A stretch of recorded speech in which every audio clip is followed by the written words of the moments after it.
guys, welcome back to my channel. Ngobrol bareng Ardini.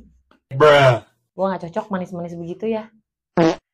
Oke, hari ini gue mau bahas masih sama soal pedofil.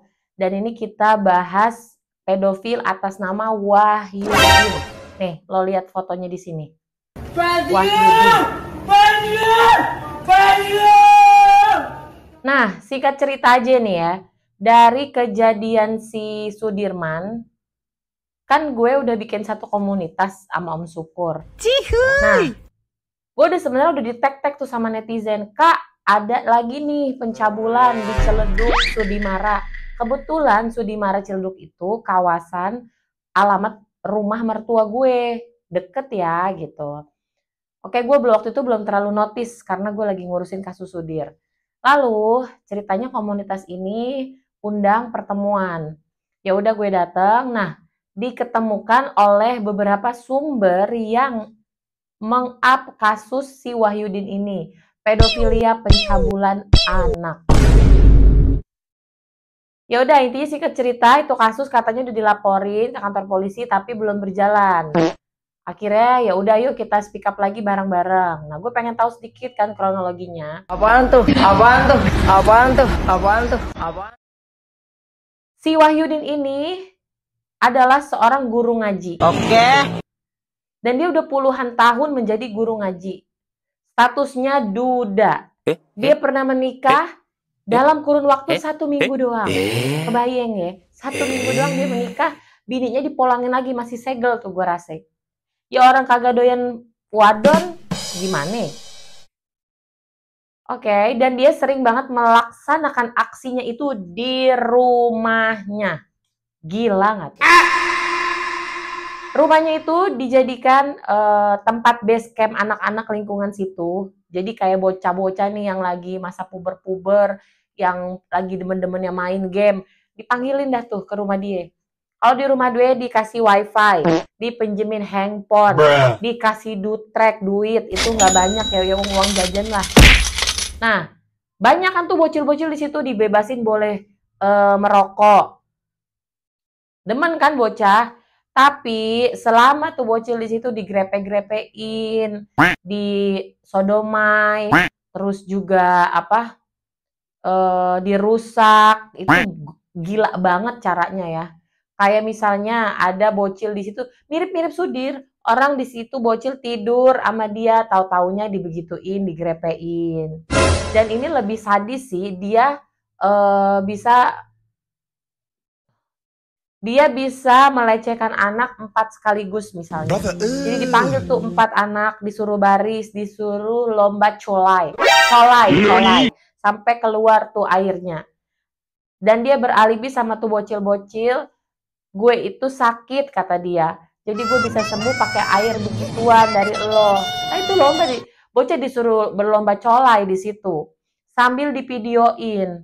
Nah videonya itu bisa dijadikan pengancaman ke bocil-bocil. Kalau lo ngadu nanti gue sebarin nih videonya. Kan sakit. Are you crazy? Are you out of your mind? Terus abis itu yang gue gak habis pikir si Wahyudin ini punya handphone 8. Oke. Yang dimana 8 handphone ini itu buat videoin bocil-bocil semua yang begitu. Ih, dia tuh kayak orang dibilang sakit ya sakit gitu loh. Kayak bocil masang lampu atas, digendong ke atas. Nah, ya udah palanya si Wahyudin ini di kemaluannya si bocil ini sambil diitu-ituin.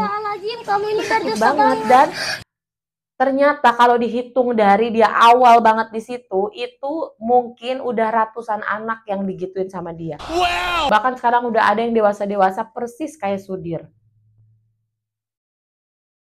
Ini parah banget sih kalau gue bilang ya. Ini 2 kasus terbesar di kota Tangerang yang secara polanya mirip. Jadi orang ini rata-rata bersembunyi guys di lingkungan agama. Jadi rusak kan citra guru ngaji. Sekarang orang-orang jadinya serba worry, serba takut orang tua untuk ngajiin anaknya di mana ya. Mereka tuh bersembunyi di balik baju koko dan sarung. Yang padahal harusnya itu pemuka agama yang bisa nuntun anak kita, kasih ilmu, itu malah dijadiin ajang tempat kayak gitu tuh, nauzubillah, gila sih gue bilang. Makanya untuk kasus pedofil ini perlu banget kita nih semua kompak harus mantau, say no to pedofilia.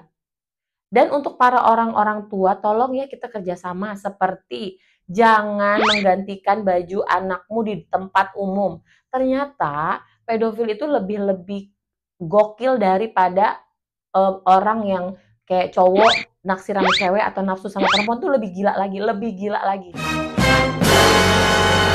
Belum lagi kemarin ada laporan pencabulan di tempat penitipan anak, terus di pesantren lainnya, ini ternyata banyak banget.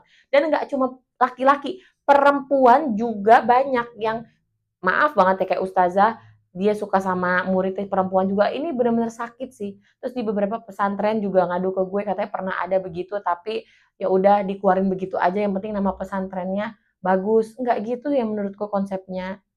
Ayo dong kita bareng-bareng, kita kawal, kita terus speak up soal pedofil. Jadi biar semua orang di muka bumi ini tahu bahwa pedofil itu bukan hal wajar.